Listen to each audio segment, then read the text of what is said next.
them for okay, Hare Krishna. However, after capturing animals, a cunning hunter does not put faith in them, for they might run away.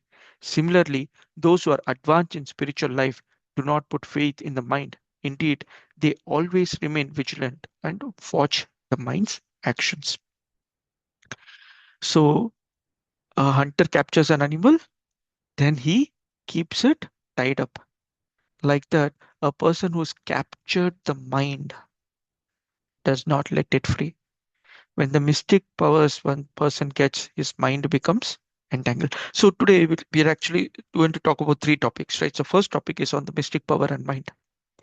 Second topic is uh, on those who actually start irreligion, thinking it's religion, or trying to copy rather than follow. And the third one, we'll talk about the Falastuti of Rishabdev and the glorification of Rishabdev, as mentioned by Sukadeva Goswami. So these are the three topics that we're going to start talk about. So the first topic is on the mind. So even after a person becomes however great, Srila Prabhupada mentioned in the purport that we actually have yajna, dana, and tapa. Our sacrifices, our charity, and our penances do not stop. Okay, so irrespective of which order of life you are, but these have to continue because only when we do these, our mind is in control. The mind or the animal that the mind does, it's in control only when you actually tie it up and keep it because you let it go free. You accept the mystic power, then you become diverted or deviated with this. Okay. All the learned scholars have given their opinion. The mind is by nature very restless and one should not make friends with it. If we place full confidence in the mind, it may cheat us at any moment. Even Lord Shiva became agitated upon seeing the Mohini form of Lord Krishna, and Saubhari Muni also fell down from the mature stage of yogic perfection. Okay, so you can see that the mind, so in the Bhagavad Gita, it is mentioned that the mind is the best friend or the worst enemy. A controlled mind, a mind that is subservient to the person. That means my soul, my intelligence, my subtle body. The mind is subservient to it, then the mind is the best friend. Mind will let you focus on the items that you're doing. When you're chanting, your mind tells you this is important, this is important, this is important, this is important. Other than chanting, everything else becomes important at that time. Okay? Or when the mind becomes your best friend, mind will focus on the words that are coming out, the holy name that is coming out of the mouth, right? So mind is the best friend or the worst enemy. So even Lord Shiva actually, when this Mohini avatar came during the Samudra Manthan, uh, the Lord Vishnu accepted the form of Mohini Murti and he cheated the demons from the Amrita that came out, right? So Lord Shiva saw this, when did not see the Mohini Murti. He understood that the demons were cheated and the demigods got the Amrita. So he goes to goes to Lord Narayana or Vishnu and tells that, what is this form of Mohini? I have never seen it. Oh, Lord said, don't worry, it's insignificant. You just ignore Karo. He's like, no, no, no. Everyone told me that it's, there are a lot of wonderful things about this form. Can you show me this form? So Nayan said, see, when I came in this form, everyone there, the demons and the demigods, everyone got attracted to that form. Okay. Why do you want to take a chance? Lord Shiva said, you know me, right? So I am the best of Dhiras. And Lord Shiva is the best of Dhiras, right? So most mature, most controlled, right? So he said that, don't worry. And when the Lord became Mohini Murti, obviously the Lord knows, and Lord Shiva became so agitated, he started following Mohini Murti, started chasing Mohini Murti, right? So that's a person as great as the Yogeshwara, like we call Lord Shiva, that person, he gets attracted to something like this. What to speak of other yogis or at a lesser stage. So we have many such examples, right? So we have the example of Saubhari Muni that's also mentioned in the Shastras here, right? So in Bhagavatam, it talks about Saubhari Muni. Saubhari Muni actually was deep in the water, in the ocean, he was meditating. He was meditating deep in the ocean. That means he could control his breathing, he could control his body. He's inside water and just meditating on the Paramatma. And for one moment, when he opened his eyes, he saw two fishes mating or kissing, whatever they call. He saw two fishes. He suddenly realized, I should also have this. He one moment, and then he came out of water. He got married to millions of. I think he got married to all the princes of one king, and he had 50, you know 50 princesses, bro. 50 princes, right? Thank you, Mataji. So he lived a life like that, and suddenly he realized, what have I done? He was in the almost the perfect stage of his yoga practice, and he falls down. And then we have this example of Haridas Thakura. Haridas Thakura in Kali Yuga, he's sitting and chanting, and Swayam Parvati Devi comes there as beautifully dressed and so attractive, and he's not agitated. He looks at her. There are two pastimes that happen. Once Parvati Devi comes, once another prostitute comes. They're trying to make Haridas Thakura fall. So that they're testing. Parvati Devi comes to test. The prostitute had come because the caste, Chas Brahmanas had actually sent her. Right? So Haridas Thakur is chanting the Hare Krishna mantra. He's not doing any big yoga practice, nothing. He was not even allowed to do anything on the Vedic side, right? So he was born in a Mohammedan family, Namacharya, right? So what else? He was just chanting the Nama. And she comes in and she says, I'm very attracted to you. He says, I have my service of chanting. After this, I will talk to you. She did this for 3 days. She heard Haridas Thakura chant for 3 days. He's not doing anything else. She's sitting there. She goes in the morning, comes back in the night. She tries to, uh, uh, you know, attract him, but he's still chanting. She gets so attracted that she becomes the best of devotees. She starts chanting Hare Krishna mantra. And then Haridas Thakura gives that place, the cave wherever he was, and the Tulsi Mai to her, saying that you stay here, I will go. Okay, that's the power of a devotee because it's mentioned in the purport. The first business of one trying to advance in spiritual life is to control the mind and the senses, and it's not easy. It is mind your mind, right? So many times you will see some of these wonderful speakers. They actually talk on this topic called mind your mind, and it's a very elaborate topic. Okay, this mamevamshu jivaloko jivabhuta sanatana. Mana shashtani indriyani prakristani karshati. Manaha and shashta indriyani, right? So this mind and the senses, if they are controlled, then a person will be able to progress spiritually. So we all have these different troubles of the mind. Depends on where you are. Lust, anger, greed, all the anarthas are sitting there. The mind is the sitting place of these anarthas. So we should try to control as much as possible. We fall down, we again get up. We don't give up. Right? That's what we should be looking for. One should never neglect austerities and penances. One should always perform them. Lord Bishop, they personally showed us how to do it. Right? So this is what we discussed is austerities and penances when you do it, when you control your mind, when you do your tapasyas, when you do your austerities, when you do like we took the example of the fasting days, the ekadashis, to visiting dhams, going around the parikrama, staying with devotees. It's a big austerity, right? So because it's our mind always tries to find faults. Arey, this person is talking like this person is so noisy, this person is so quiet, this person is feeding like this person is not feeding anything. We have so many options of finding faults in every stage of a spiritual life. And the best part is you will progress only when you're in association of devotees. Only when you're in association of devotees, when you accept or when you tolerate others, knowing very well that everyone else is tolerating me. Everyone else is tolerating me. That tells me that I am not the best, but these people are the best. Okay. If we stick to the principle of chanting Hare Krishna mantra offenselessly, then by the grace of Srila Haridas Thakura, we may be saved from the allurement of women. However, if we are not very strict in chanting Hare Krishna Maha Mantra, we may at any time fall victim to women.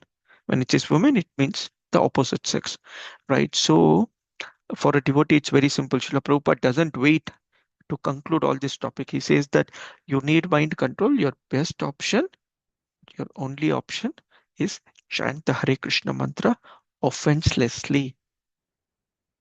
And during chanting itself, we do many offenses, right? So the worst of offense is, of course, to have a mobile phone next to you while chanting. That's the unfortunate part. Many, many times devotees do this. Chant early in the morning, give that time. Don't turn on your mobile phone, or don't turn on the internet in your mobile phone. That itself saves 50% of your offenses from chanting. The mind is not diverted. Who is sent what message, what gossip, nothing will come up.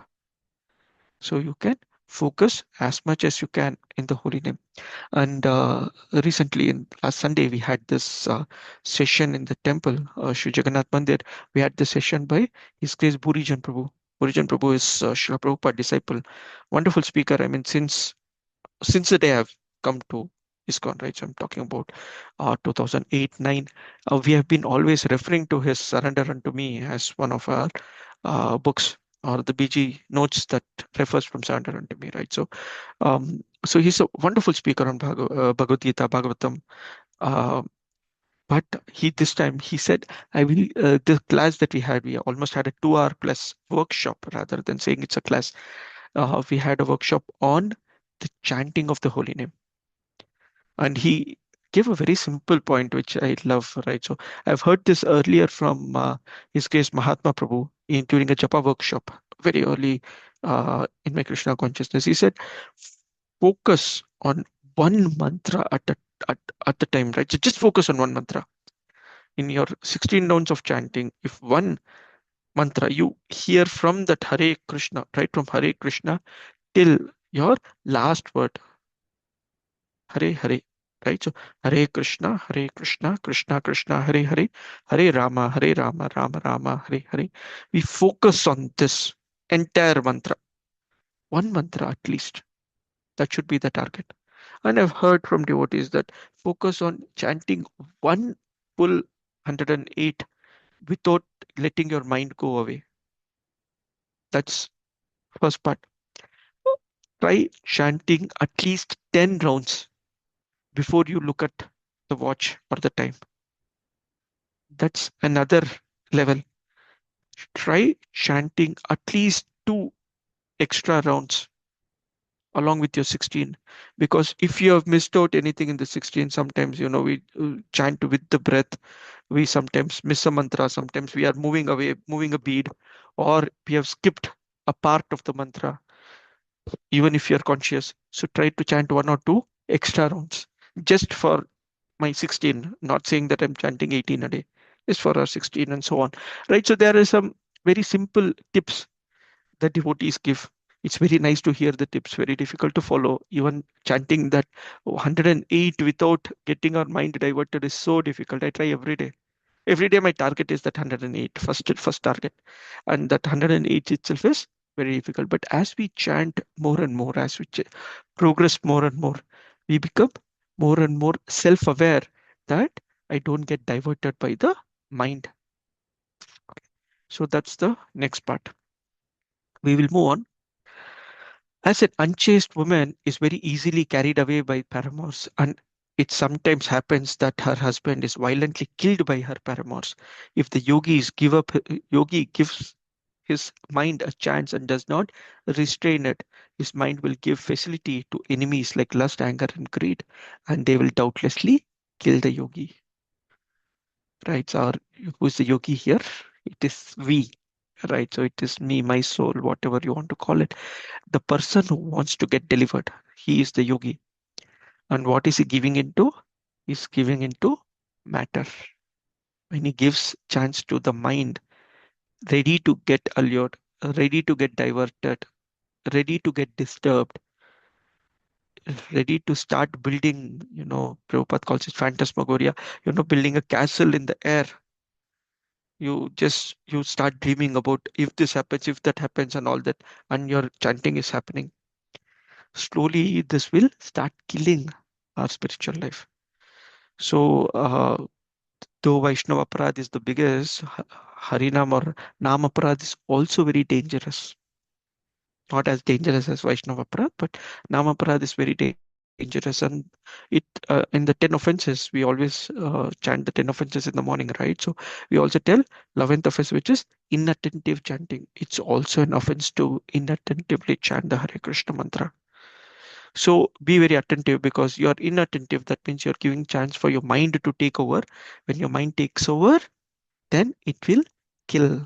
This is called spiritual suicide. We are only killing, right? So there is no third party here. Who are the paramours? Who are the lovers? Lust, anger, greed, and more other things, all the anarthas, these are the lovers of the mind. And when we give a chance to them, then they automatically come and overtake us. Okay. So we will be seeing a little bit more of this, as an unchaste wife can kill her husband at any time, and an uncontrolled mind followed by lust, anger, greed, madness, envy, and illusion can certainly kill the yogi. When the yogi is controlled by the mind, he falls down into the material condition. One should be very careful of the mind, just as a husband should be careful of an unchaste wife. See, mind has a very simple problem. It is just looking at options of getting out of being restricted to do anything. Even if you continuously give the mind time to watch TV, for example, the mind will say, let me change a channel. Imagine, no, when we were kids, we had only DD1, DD2. My parents would say they had only one channel that would come. We had two channels when we started. The cable came when, unfortunately, I was in my 10th standard. The cable started coming into the house. Okay, so I'm so old. Anyways, so many of us are used to just having that one channel or two channels. One channel, whatever comes on TV, and many times there would be nothing on TV, is what I've heard. There is nothing. Doordarshan has a specific program, 4:30 to 6:30 or 4:30 to 8:30 in the evening. They'll have one news, one program, whatever. Today, there's so much option. What does the mind say? Let's go to this channel, let's go to that channel, let's watch sports, let's watch comedy, let's watch some songs, let's watch a movie, let's watch news, let's watch whatever, right? So today when I see at home and TV is being played, when my parents are watching or when someone is watching, they are so restless. No, the remote is always in the hand. The mind is not satisfied by giving whatever it wants. The mind keeps wanting variety. It doesn't stop, right? So you can think, why is her focus so small today, right? So people keep scrolling the mobile phone. They are not satisfied with one item. They are not satisfied with WhatsApp. They will want Facebook and Instagram and Snapchat and Twitter and whatever, right? So they want all these varieties. And the biggest austerity it is said is, Arey, try to live one day without your mobile phone. That is such a big austerity for even devotees to take. Even during Govardhan Parikrama, when we are actually walking around Govardhan, hearing pastimes for 10 hours, 12 hours, devotees are still carrying their mobile phone, saying that, okay, what is coming, what WhatsApp is coming, what message is coming. They want network there also. They don't want to be out of this world wide web, the chal, the web that is given by Maya Devi, right? So we should be very careful with all these things. We should not put faith in our mind. That's what it keeps saying. The mind is the root cause of lust, anger, pride, greed, lamentation, illusion, and fear. Combined, these constitute the bondage to fruitive activity. What learned man would put faith in the mind? The best way to control the mind is to engage in it always in Krishna consciousness. Save mana Krishna padarvindayo. Vacham se vaikuntha gunan varnani. Right? So when your mind is engaged in Krishna's service, then your mind is controlled, not agitating. It will not ask you to do other things, but that mind should start relishing Krishna conscious activities. When I mean, many devotees here are so fortunate, they join every day and hear the Bhagavatam or Bhagavad Gita classes in the morning. That means you're able to tell your mind that this time is for the Lord. The 2 hours per day, 3 hours per day, 4 hours per day that we have got for the Lord, whatever is the time, and we should keep increasing. It basically should become 24 hours a day. But as we increase, right? So our 16 rounds of chanting, at least 30 minutes of hearing, 30 minutes of reading, that we should bare minimum do, right? So this is what we have heard, right? So when we are doing that, tell them, let the mind relish. What inspires you? Right? Does kirtan, you like kirtans, you like leelas, you like philosophies, whatever the mind likes, give it. And sometimes the mind will say, this today I like kirtan, tomorrow I like philosophy. It's okay. But as long as you're doing Krishna conscious activities, someday your mind is very eager to do Mangalarti program, wake up very early in the morning, finish your rounds early in the morning. Sometimes your mind is very lazy. आज नहीं उठना है. That time you force your mind, saying that, Arey, you actually enjoyed it yesterday. You remember? It was so beautiful that day. Yesterday was Vasant Panchami. The deities were so beautiful. Jagannath was so beautiful in our temple. Radha Madhav in Mayapur with Ashtasaki. I don't know how many of you saw. So beautiful dress, right? So that yellow dress that they were wearing. I think Srimati Radharani and the Ashtasakis were all yellow, yellow, right? When you look at it, right? Wow, these are so beautiful. And what do you think? Your next day when you want to see it, Arey, today I want to see Radha Madhav photo. They were so beautiful yesterday. So mind is thinking of the Lord. Give your mind those feeds. So if you're not looking at Mayapur, look at Jagannath. If you're not looking at Jagannath, look at Srila Prabhupada somewhere else, your Guru Maharaj somewhere else, right? But give your mind this at least early in the morning. Many devotees have this habit of actually sending or reading one quote of Srila Prabhupada, one quote of their spiritual master, one Bhagavatam shloka, one Bhagavad Gita shloka, sometimes even one Chaitanya Charitamrita shloka early in the morning. Wonderful habit, right? So at least start your day like that. In fact, I think it'll come later in the purport, but Srila Bhakti Siddhanta Saraswati Thakur tells early in the morning, beat your mind with chappals. Night before you go to sleep, beat your mind with broomsticks. Basically meaning, tell your mind that don't go material, don't go to material, don't go to material things. Right? So you keep telling. Lord Rishabdev was the head of all kings and emperors within the universe, but assuming the dress and language of an avaduta, he acted as if dull and materially bound. Consequently, no one could observe his divine opulence. He adopted this behavior just to teach yogis how to give up the body. Nonetheless, he maintained his original position as the plenary expansion of Lord Vasudeva or Krishna. Remaining always in that state, he gave up his pastime as Lord Rishabdev within the material world.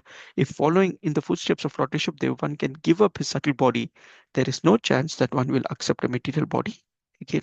So Rishabdev teaches us how to perfectly quit as a renunciant. He accepted the Vesha of an Avaduta. He lived an absolutely renounced life, fully connected with the Lord. He himself is the Lord, right? So he teaches how you can be. And when a person gives up the body like that, he doesn't have to accept another material body. So he teaches us very nicely. Actually, Lord Rishabdev had no material body.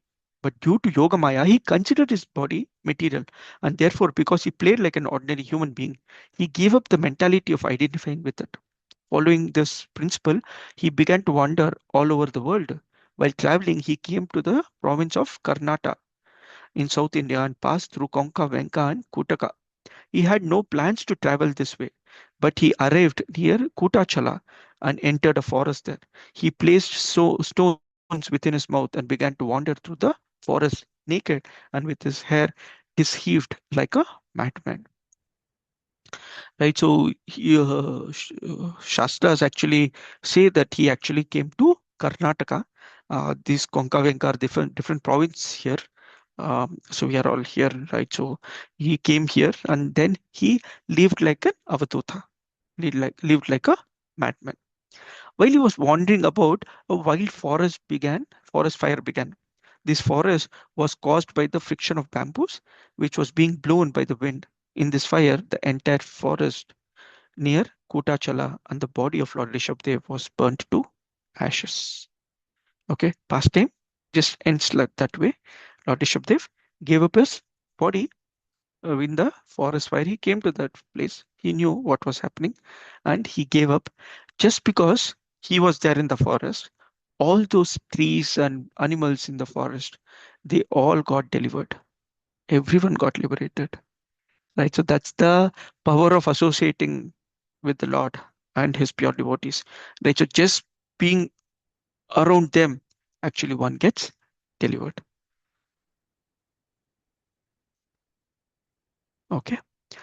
Sukdev Goswami continued speaking to Maharaj Parikshit. My dear king, the king of Konka, Venka, and Kotaka, whose name was Arhat, heard of activities of Rishabdev and imitating Rishabdev's principles, introduced a new system of religion.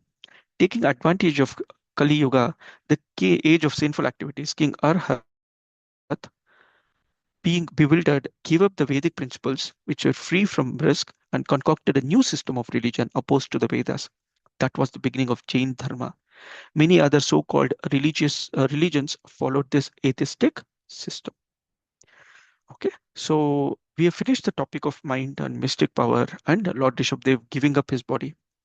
The next topic is obviously what we do, follow or imitate, right? So that's what we are going to discuss here. Okay, so this mystic power, I'll probably tell a small incident with Srila Prabhupada again, and then we'll come to this topic. There was once Srila Prabhupada, he was in the foreign land very early uh, in starting of ISKCON, and then there were few devotees who had joined Prabhupada by then, some of them being his disciples. So there was one disciple who was actually trying to follow or trying to explore many different so-called yogic systems, right? So he's heard of many yogic systems that a person can alleviate himself. That means his body can come up, the person can actually see light and so on, right? So he becomes part of Brahman and everything. So he goes to Srila Prabhupada and says, Srila Prabhupada, this is so wonderful, this chanting. I'm just loving this Hare Krishna mantra. In fact, these days when I'm chanting the Hare Krishna mantra, I'm actually able to see the light. I'm able to see the light. So he wanted to inspire Srila Prabhupada by saying this, right? So you get the power to actually realize or relish Brahman, right? So when he said this to Srila Prabhupada, that I'm able to see light, Prabhupada, thank you so much. This Hare Krishna mantra is so wonderful.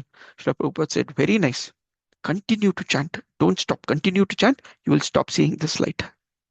You will not get any of these so-called mystic powers. You don't need any of this. You continue to chant. That is enough for you, right? So Srila Prabhupada cut out anyone who even thought of the smallest of mystic yoga things, right? So he stopped them right there. He said that the moment you get attracted to these, you will stop progressing, right? It can be Saubhari Muni or it can be Vishwamitra Muni. We have so many examples. The moment Vishwamitra Muni thought that, okay, I can create another Swarga for Trishanku, his spiritual powers all fell down, which is mystic power, everything, right? So his bank balance emptied. Spiritual life, we keep hearing, right? So there is no there is no usage or there is no stoppage. This lifetime I've finished whatever 30%. Next lifetime I'll start with the 31st%. You never give up your spiritual quota. But anything else, your material quota, even up to mystic power, it goes away. So many times we blindly follow some of these people because they have different opulences with them. Sometimes people in our Bhakti Viksha classes, they said, Prabhu, you know what, this person is such a nice speaker, non-ISKCON person, but such a nice speaker. He tells Bhagavatam Katha, I know Sapta, Bhagavad Sapta only. Directly I hear. So wonderful speaker. This person is such a nice singer, not a Kirtaniya, but such a nice singer. Oh, this person is writing such nice books, Prabhu. He talks so much about Hindutva. He talks about this. Bhai, what are you trying to achieve? Because these things, they use the scriptures, but they are not using the goal of the scripture, which is to serve the Lord. They take all these things, they use part of these scriptures or part of the so-called sentiment that people have, and they create their own principles.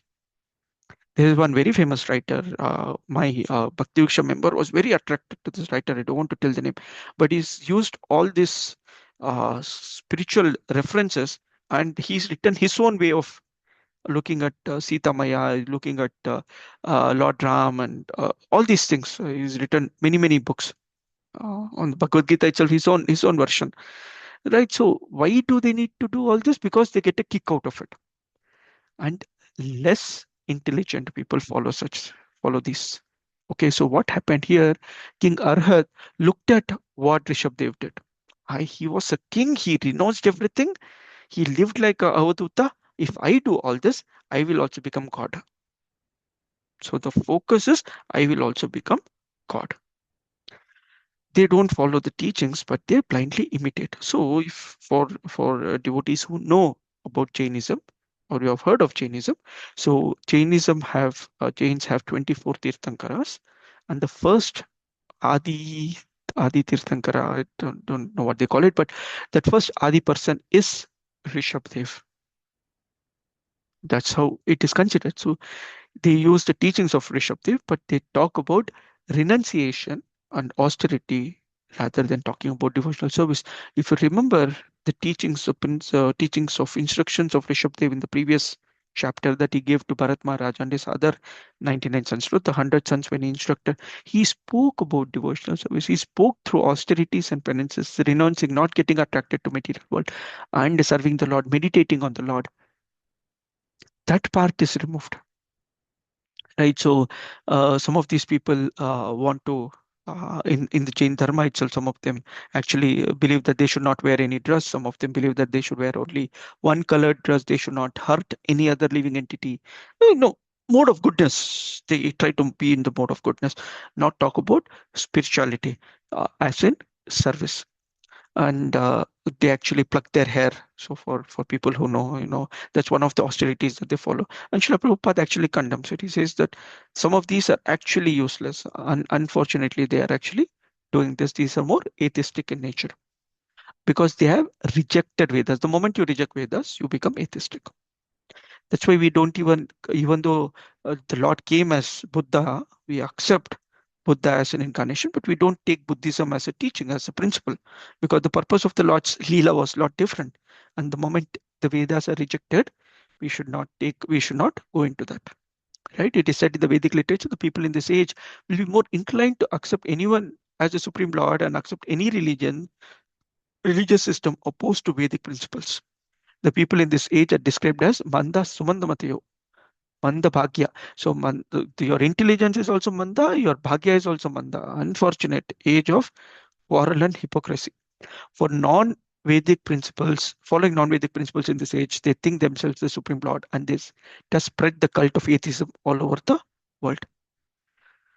Anyone who says I am God, or anyone who says that you will also become God, is actually atheistic. In fact, even Lord Chaitanya Mahaprabhu did not claim he was God. Okay, it only comes to someone like Lord Shri Krishna who says, Aham Sarvasya Prabhu. So, unless the scriptures say, please don't accept.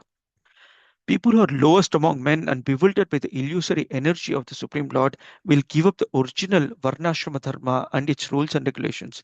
They will abandon bathing 3 times daily and worshipping the Lord, abandoning cleanliness and neglecting the Supreme Lord. They will accept non-sensual principles, not regularly bathing or washing their mouth regularly. They will always remain unclean and they will pluck out their hair. Following a concocted religion, they will flourish. During this age of Kali, people are more inclined to irreligious systems. Consequently, these people will naturally deride Vedic authority. The followers of Vedic authority, the Brahmanas, the Supreme Personality of Godhead, and the devotees. So in simple, these are this will be elaborately explained in the 12th canto when we actually talk about Kali Yuga. These are Bhavishya Puran. If you look at, there's so many details that are given. Okay, but simple people will not follow fundamental basic hygiene and cleanliness, the fundamentals, right? So every time, so I'll just give a couple of examples, right? Every time we eat our food, we are supposed to wash our hands, legs, mouth. I don't know how many of us do, right? So, in fact, many times we are wearing shoes and eating food at offices. We wear to wash our legs, right? So, some of us might be second initiated here, Brahman Diksha. You're supposed to wash your hands, legs, mouth uh, during any event, right? So, this is bare minimum. Okay, and 3 times a day. Sometimes people do whatever is called mental snana and all that. Even at very advanced age, devotees follow cleanliness. Non-devotees don't bother. Some people at office just put perfume and come. In fact, the worst part, even for Vedic so-called cult activities like your homas and yagnas, even for marriage. I think many of you can relate back to this, right? So the groom and the bride are coming from your beauty parlor, directly coming and attending the, because they want to come good in photo. They don't understand the beauty parlor or whatever it is where they are actually cutting your hair, trimming your nails. You should take bath after that. You can't put powder and hair gel and come and sit in a place like that. Right? So if we start looking at all that, Kali Yuga is extremely degraded. In fact, if you just have to follow Manu Samhita, it says that when you see a person who's not taken bath, you should, and not wearing a tilak, you should actually jump into, I mean, you should take a bath in Ganga. That's what it is. It says, if with people around like this, we can't come out of bathroom only. No, you should always keep taking bath. That will become our set. So that's why for devotees we don't have such strict rules, but basic fundamental hygiene and cleanliness we always follow. And Srila Prabhupada talks about how the hippies lived. That's what it is telling in the Kali Yuga. This is how people will be. Not bothered, absolutely irresponsible, and no cleanliness, nothing. Although Rishabdev lived like a madman, his stool and urine were nonetheless aromatic. This is what it says, right? So many miles were filled with the fragrance, unlike what we have today, right? So people don't should not blindly follow or blindly imitate Rishabdev. Low class people, due to their gross ignorance, introduce a system of religion that deviates from Vedic principles. Following their own mental concoction, they automatically fall down into the darkest regions of existence. The problem here is not that they fall down, the problem is the blind followers also fall down. Right? So, blind following the blind. When someone actually blindly does it and he looks very attractive, people blindly follow. Right? So, we have such examples, right? So, there were so many followers of this person who became very famous a few years back. No, Ram Rahim Insan. I don't understand the full name, but he became so famous. Then he was caught in some scandal. He went to the jail, and now people said, "Okay, this person, we'll find another person like this, another rich person like this, who we can follow." They don't want to take up spiritual life. No, when ISKCON devotees go there, like, nay, nay, nay, you people we don't want, because you people will stop my daily eating, meeting, sleeping, and defending. You will stop make my so-called chicken and onion and garlic and coffee and tea and beer. You will stop all this. I don't want to follow you because they don't want to accept any austerities. Okay, in this age of Kali, people are overwhelmed by modes of passion and ignorance. Lord Rishabdev incarnated himself to deliver them from the clutches of Maya. So, what was Rishabdev's purpose? He wants to bring them to the concept of austerities and penances so that they come out of this concept of passion and ignorance. But unfortunately, people did not take that part, but they used it for their own passion. That's the worst part. In Srimad Bhagavatam, it says Lavanyam Keshadharanam. So many times we use this, right? So hairstyle is very important, right? So keeping long hair, keeping short hair, trimmed hair, people should put so much effort just for hairstyle. There are so many beauty shops and beauty parlors and everything where people spend so much money. For Men are still okay. I know some women, they do spend so much money. Anyways, we are supposed to be clean, not showing off, right? So that's why devotees actually have a shaved head. I'm not following it, but yes, devotees do. Okay. This highlighted yellow portion on Jainism is nice to hear. We'll just read through and go. Jains refer to Lord Rishabdev as their original preceptor. If such people are serious followers of Rishabdev, they must also take his instructions. In the fifth chapter of this canto, Rishabdev gave his 100 sons instructions whereby they could become free from the clutches of Maya. If one actually follows Rishabdev, they will certainly be delivered from the clutches of Maya and return home back to Godhead. If one strictly follows the instructions of Rishabdev given in the fifth chapter, he will certainly be liberated. Lord Rishabdev incarnated specifically to deliver these fallen souls. From here, we'll hear the glories of Rishabdev. Right? So Sukadeva Goswami is telling Rishabdev came here to deliver these people, not to put them into more entanglement. Okay. Learned scholars chant about the transcendental qualities of Lord Rishabdev in this way. Oh, this earthly planet contains seven seas and many islands and lands, of which Bharatavarsha is considered the most pious. People of Bharatavarsha are accustomed to glorifying the activities of Supreme Personality of Godhead in his incarnation as Lord Rishabdev and others. All these activities are very auspicious for the welfare of humanity. Right? So this Bharat Bhumi, as we all know, is extremely important because all these incarnations, all our acharyas are here.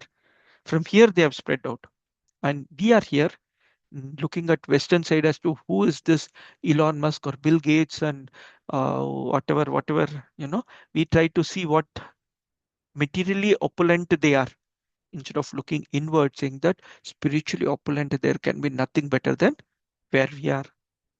Right? So we are so fortunate to actually be in this land. And especially if someone is from any of the dhams, you are even more fortunate, right? So, and this, because the Lord and his incarnations appear here, this land is extremely pious. And Chaitanya Mahaprabhu says, being in this land, Bharata Bhumi Haila, Manusha Janmayar, this is not sufficient. Janma sartak kari paropakar. Right? So make your life sartaka, successful, complete by doing paropakar, by actually giving others this Krishna consciousness. After realizing the glories of human life, such people should take up the mission to spread the importance of human life throughout the whole world. That is kind of concluding statement of Srila Prabhupada. We'll see a few more before we wrap up. What shall I say of the dynasty of Priyavrata, which is pure and very much celebrated? In this dynasty, the Supreme Lord, the original personality of God, had descended as an incarnation and executed religious principles that could free one from the result of fruitive activities. So we saw this, right? So we began today's session with that. Right, so we saw in Uttanapada's family, there was Prithu Maharaj who came, Priyavata's family, Lord Rishabdev came, and many such examples Srila Prabhupada quotes. Similarly, Raghuvamsha or Ikshvaku Lord Ramachandra comes, Yaduvamsha, Lord Krishna comes. Who is the mystic yogi who can follow the examples of Rishabdev even with his mind? Lord Rishabdev rejected all kinds of yogic perfection which other yogis hanker to attain. Who is that yogi who can compare to Lord Rishabdev? See, mystic powers, all the siddhis that you get, Anima, Lagima, Mahima, and so on, right? So Prapti Siddhi, and these are different siddhis, Ashta Siddhi that a person can get. Becoming smaller than the smallest, larger than the largest. Prapti Siddhi is whatever you hanker for, you can get. The moment you can think of rasgullas, you will get rasgullas. That's prapti, anything you can think of. Or you can get others in your vashna, right? So you can take others in your control. Whatever you tell, they will do. Okay, all these are different yogic perfections that a person gets. And like Srila Prabhupada said, you keep chanting Hare Krishna mantra, all these will go as well, right? So you don't need these siddhis. Sukdev Goswami continued. Lord Rishabdev is the master of all Vedic knowledge, human beings, demigods, cows, and brahmanas. I have already explained his pure transcendental activities which will vanquish the sinful activities of all living entities. This narration of Lord Rishabdev's pastime is the reservoir of all auspicious things. Whoever attentively hears or speaks of them, following in the footsteps of the Acharyas, will certainly attain unalloyed devotional service at the lotus feet of Lord Vasudeva, the Supreme Personality of Godhead. Right? So all of us are fortunate because we have taken.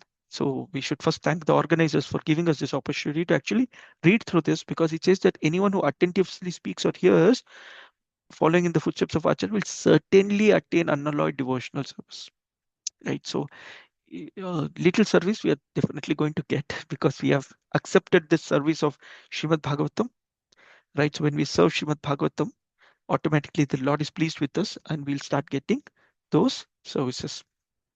These instructions are so powerful that even in this age of Kali, one can attain perfection simply by explaining the instructions, following in the footsteps of Acharyas, or listening to the instructions with great attention. Okay. Anyway, I'll skip this piece. Basically, it talks about how we should always be engaged in the Srimad Bhagavatam, the glory of Srimad Bhagavatam. We have heard a few times, right? So Nityam Bhagavata Sevaya.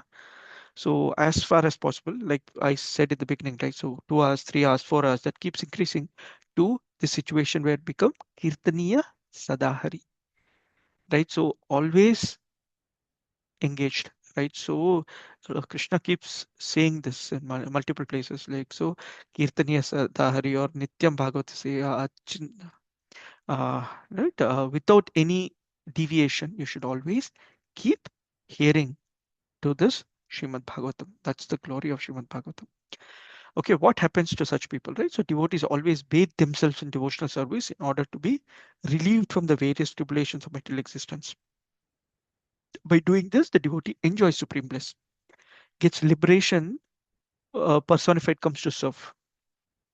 Nonetheless, they do not accept that service even if it's offered by the Supreme Personality of Godhead Himself. For the devotee, liberation or mukti is very unimportant because having attained the Lord's transcendental loving service, they have attained everything desirable and have transcended all material desires. Okay, so here we talk about bhukti versus mukti versus bhakti. Material opulence automatically we saw. It will come, it will go, it has its own levels. Then comes this concept of your mukti, mukti or liberation. What is liberation? Liberation is getting out of this material world. Do we want it? Hmm, not really. Why not? Why? Because what will I do getting out of this place? That is important to understand. Importance is I get into the service of the Lord. So our acharyas say this bhukti and mukti are waiting at my doorstep because I'm engaged in bhakti of the Lord. Liberation is waiting at the doorstep of a person who is actually engaged in the service of the Lord. And this person says, please wait. I am busy serving the Lord. I'm busy cooking for the Lord, cleaning for the Lord. Right? So when you engage in services, all the other opulences, material or spiritual, will automatically come. You don't need to spend effort on it. Sukdev Goswami continued, my dear king, the supreme person Mukunda is actually the maintainer of all the members of the Pandava and the Yadu dynasties. He is your spiritual master, worshipable deity, friend, and the director of your activities. To say nothing of this, he sometimes serves your family as a messenger or servant. This means he worked just as an ordinary servants do. Those engaged in getting the Lord's favor attain liberation from the Lord very easily, but he does not very easily give the opportunity to render direct service unto him. So you remember the question that we started the day with, saying all these different families, the Lord is incarnated. What about the Kurus? That was in Parikshit Maharaj said. And here Sukdev Goswami clarifies, you know what, everywhere the Lord appeared and whoever was associated with the Lord, they all got liberated. But you Kurus are very dear to the Lord because the Lord himself wants to engage you in his service. That's what the Lord did, right? So all the Pandavas were very eager to serve Lord Krishna. Arjuna was such a dear friend, but he says, Shishyasteham sadhimam tvam. I become your disciple. You please tell me what needs to be done. And the Lord says, Nimitta matram bhava savyasashi. You just become an instrument. I've already decided what needs to happen. You just become an instrument in my hands. So he engaged them. So here Sukdev Goswami is telling, which our acharyas also tell, you come to the Lord in any form of the Lord, in any bona fide parampara, you will get liberation, you'll get mukti. But only when you become very dear to the Lord, he will engage you in his service. So when you get service, do not miss it. Unfortunately, today morning I had service in the temple. I had a DT dressing service, but I got so late last night from office that I couldn't go this morning. I was just thinking how unfortunate I am. Right, I'm speaking on Bhagavatam, saying the importance of service, and then I've skipped today's service. Anyway, that we'll repent, we'll chant for that, and then tomorrow we might, if the Lord is pleased, we might still get some service. Lord Krishna easily gives one liberation. He does not easily give one the facility to become a devotee. Right? Mukti is easy to get, bhakti is difficult. The Supreme Personality of Godhead, Lord Rishabdev, was fully aware of his true identity. Therefore, he was self-sufficient and he did not desire external gratification. There was no need for him to aspire success since he was complete in himself. Those who unnecessarily engage in bodily consumption create an atmosphere of materialism are always ignorant of their real self-interest. Out of his causeless mercy, Lord Rishabdev taught the self's real identity and the goal of life. We therefore offer our respectful obeisances unto the Lord who appeared as Lord Rishabdev. Due to gross ignorance, the conditioned soul does not know that his real self-interest is to take shelter of the lotus feet of the Lord. To try to become happy by adjusting material atmosphere is useless endeavor. Indeed, it is impossible. Right? So we should follow the instructions of Lord Rishabdev by trying to engage ourselves in the service of the Lord through the teachings of Rishabdev and through the blessings of our acharyas and following in the footsteps of our acharyas. Thus ends the Bhaktivedanta purport of the fifth canto, sixth chapter of Srimad Bhagavatam entitled The Activities of Lord Rishabdev.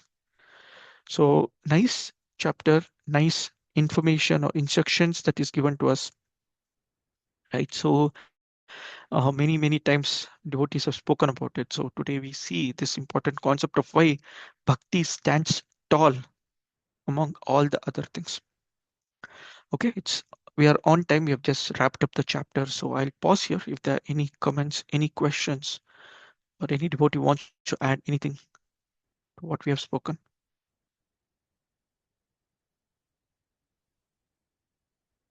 Hare Krishna, Prabhuji. Krishna Mataji.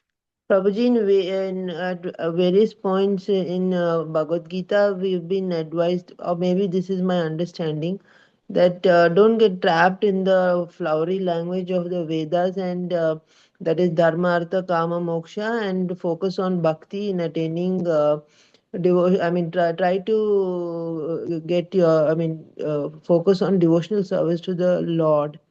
So, but in this chapter, is there a hint, is there something like there is a hint to follow Vedas, or it's my wrong understanding, Prabhuji? Okay, the first part of your understanding is perfectly correct, Mataji. Don't get trapped in the flowery language of Vedas. Okay, what do the Vedas teach us?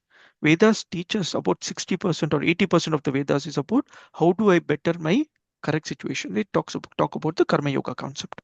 Like how do I have good children? How do I have good opulence? How do I better my next life? How do I make my business better, my family better, my education better, and so on, right? So all these yagnas, homas, that's the flowery language of the Vedas. How do I better my current life? That is better than rejecting the Vedas, right? So this Buddhism or Jainism, the concept of Jainism that is spoken today, it's Mm. because they reject the Vedas.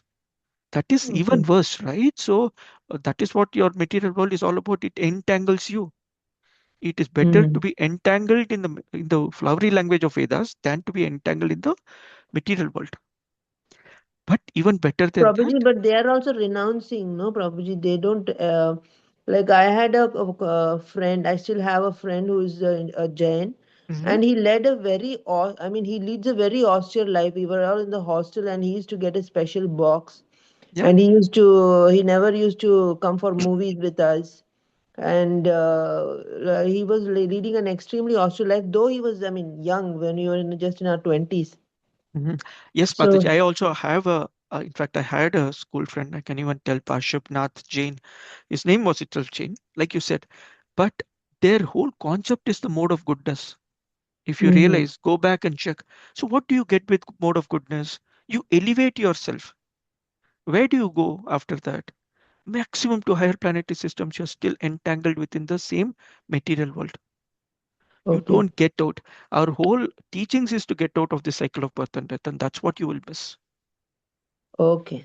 Okay, so Yes, Prabhuji. that's the whole thing that we are learning here, saying that we can't reject the Vedas. Vedas are very important, but we should take the right portion of the Vedas. Don't get entangled in the flowery language. That's what it means. Hmm. Okay. Thank you, But Prabhuji. no, Thank you very much. thank you, Hare Mataji. Nice Krishna. question. Yes. Thank Any you. other question or comment? Okay. Very nice, auspicious days Uh, coming up. Hare Krishna Prabhuji, Dandat Pranam. Dhanavad Uh, Prabhu. Prabhuji, one small question. Yes, Um, some devotees seem to be enjoying the process of Krishna consciousness. Some seem to be like they're just being part of like they're just doing it for the sake of doing it. So why some devotees are not enjoying the process of Krishna consciousness? Prabhu. First thing, please understand is don't judge people if they're enjoying or not enjoying. I'm not Yeah, talking about enjoying, Prabhuji. understood. No, How I'm to just enjoy making the it clear process. for How to others enjoy the process. also. That's all. Yeah. So we may not externally see them enjoying or not enjoying. It can be so. I'll probably talk about introspecting ourselves, right? So, am I enjoying or am I relishing Krishna consciousness, or am I struggling to follow the fundamentals of Krishna consciousness? Okay, because one thing all of us should have understood by now is don't give up Krishna consciousness, however difficult, however easy. See, why are some people relishing? Why are some people not relishing? There can be multiple reasons to it. Simplest understanding is I am following Krishna consciousness this lifetime. You're probably following Krishna consciousness for your last lifetime, right? I might be in my first 10%. You might be in your 95th percent. That can also be the difference. Okay. In this one lifetime, you have elevated yourself so high that you're relishing what is happening. And I'm still struggling to manage travel on the two boats of material life and my spiritual life. Then it becomes difficult, right? So it depends on where your mind is sitting. The first portion of today's discussion was on the mind, right? Your mind is the one that tells you if you're in control of the mind or is the mind in control of you. That tells you you're enjoying or not enjoying. The other bigger portion is association of devotees. When you're surrounded by devotees who are doing service, why do I come to temple without fail on Saturday or Sunday? Is because here I see devotees who do service and difficult service. There is Rasana Prabhu who is a cook. He has to cook for Friday, Saturday, Sunday across 20 odd sadhans who take prasadam from the temple. And every time the count is different. Putting ourselves in the shoe, it's a very headache service, right? So, and what gives him the kick to do it? Because he believes that the Lord will be pleased if I do this service. He never complains. When you are in association of such devotees, right, you understand that I should not complain. He's doing such a big service. What menial service I'm doing? How can I complain? So your fault finding automatically stops. When you stop fault finding and you're in association of devotees, you'll start relishing Krishna consciousness. Then you will start enjoying the Lord is so beautiful. This dham is so nice. This katha is so nice. This kirtan is so relishable, right? That becomes that for me is relishing Krishna consciousness. You just don't want to stop. If you're trying to follow it alone, every little thing looks like it's very difficult to follow.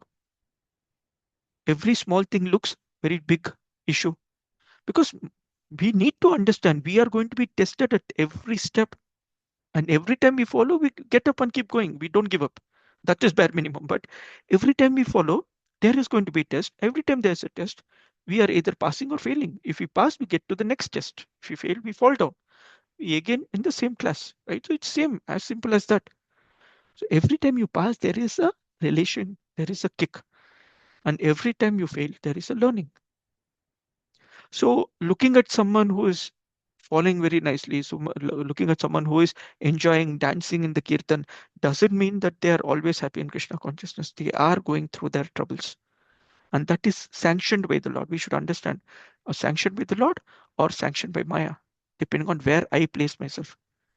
Am I in Maya or am I with the Lord? And as a family, when you progress in Krishna consciousness, if you have a very supportive wife, Srila Prabhupada, in fact, our Guru Maharaj, right, His Holiness Jayapatak Swami Guru Maharaj keeps mentioning, if you have a very supportive wife, you can lead a Paramahamsa's life in a Grahastha ashrama, right? So you will relish Paramahamsa, you're fully satisfied Krishna conscious life. Not that you'll renounce everything, become a sannyasi, right? So you will relish Krishna consciousness. So there have been put efforts. If you have certain troubles, talk to your mentors. We should all have mentors whom we can open our heart and talk to. We can tell them these are the troubles that I'm going through because they have seen, they have gone through it. Sometimes people come to me, I tell them, oh, you know what, this is very simple, or I have gone through the same issue. I used to love cricket, and someone comes to me and says that, Prabhu, I'm not able to give up this IPL or this cricket match or that or this. I tell them, Prabhu, I have gone through this. I used to follow ball to ball for Australia match at 4 in the morning. Today 4 a.m. for Mangalarti looks austerity. Those days 4 a.m. for India Australia match in Australia, I used to wake up. I'm talking about my college days, right? So it's possible to give up because you don't need to give up today, Prabhu. Don't give up. IPL 2025. 2026, you decide that you will watch only whatever Bangalore match. 2027, you will stop that also, right? So someone will give you that guidance. Okay, and many times when we have doubt, we talk to people. So today, His Grace Hari Leela Prabhu is in Bangalore. Uh, he's such a practical person from the Grihastha Ashram. There are a lot of questions that we ask, us, me ask, or my wife asks Mataji. We tell her, okay, this is something that we are going through. When you get consultation, that gives you confidence and that gives you pleasure. So people enjoy depending on various factors, Prabhu.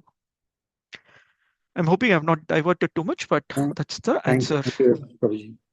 I missed the name you said in the last. Who was that, Prabhuji? Last. His Hari Leela Prabhu. Harilila Prabhuji. Okay. Yeah, yeah. Hare Krishna. Thank you, Prabhuji. So last week we had Bhurijan Prabhu. Today we have Hari Leela Prabhu. Next week we have Indradumna Maharaj. Don't miss Yes. association. I think this entire Jan we have had five senior Vaishnavas coming. We had Sundar Sham Prabhu. We had Chaitanya Charan Prabhu also. So many people are here. We had Gaurang Dinabandhu Darshan Prabhu, Das. obviously. Gaurang Darshan Prabhu was here. Dinabandhu Prabhu was here. So we had 7 people, or we have 7 people already, and we have Krutu Maharaj disciple coming next. I mean, in Feb Prabhuji, is it sometimes. possible for us to also get the information and log on to those lectures when we are not aware? Just accidentally, I get to see on the YouTube, so I watch some. Are you not part of Jagannath Darshan group, Mataji? No, Mataji. No, Prabhuji. Please message any of us here. We have so many devotees. You can take my number and message. You can let me know. I will add you to the group. We have a Jagannath Darshan group which talks about every event that's happening in Jagannath temple. We should be part of that Okay, announcements. So if fine, anyone, Prabhuji. Hare Krishna Prabhu, I've got a request. People like us living in Shimoga Mhm. are not in touch with your association. How do we get to such lectures? so this Gita Gyan is for that very Sri Hari Prabhu. He was there, I thought. Anyways, you have. I don't have any reminder of such Hare Krishna lectures Prabhuji. happening. Dhanat Pranam. Sorry. I mean, I'm traveling. That's why No, sorry. no, no, Not no able to problem. focus. Prabhuji's, I've put my number in the chat group. I've Yeah. put my mobile number in the chat group. This is for others, Shri Hari Prabhu. You can let me Sure, know. sure, sure. Anyone who Okay. messages me on this number, I will add you to the Jagannath Darshan group, where you will get to know what's happening in Jagannath temple. You will get the daily darshan. Okay. You will have all the Yes. events. So anyone wants, you can. Acha. Prabhu, Sri Hari Okay. Prabhu, can you put me onto that? I am not having the access to that group. I'll give Shri it Hari to Prabhu, Sanatan. Yeah. Shri Hari Prabhu, I'll send you an invite link. You send it to whoever wants, and they can Okay. Yeah, that's best. That is they easy. can Yeah. join Send me the the invite link. community. Yes. I'll send it Sure. after the class. Okay, bro. Fine. Thank you so much for the wonderful class, Prabhuji. Hare Krishna. No. Thank you, everyone. I know we are already off time, but thank you all for joining in. We have Advaita Acharya's appearance day tomorrow. Please do fasting till noon, and if anyone is near the temple, please do join the temple for the programs. Okay, thank you all. Srimad Bhagavatam Thank you, ki Prabhuji. Hare jai, Krishna. Srila Prabhupada ki jai. Hare Krishna. Thank you very Thank you, much. Prabhuji. Hare Krishna. Hare Krishna. Thank you.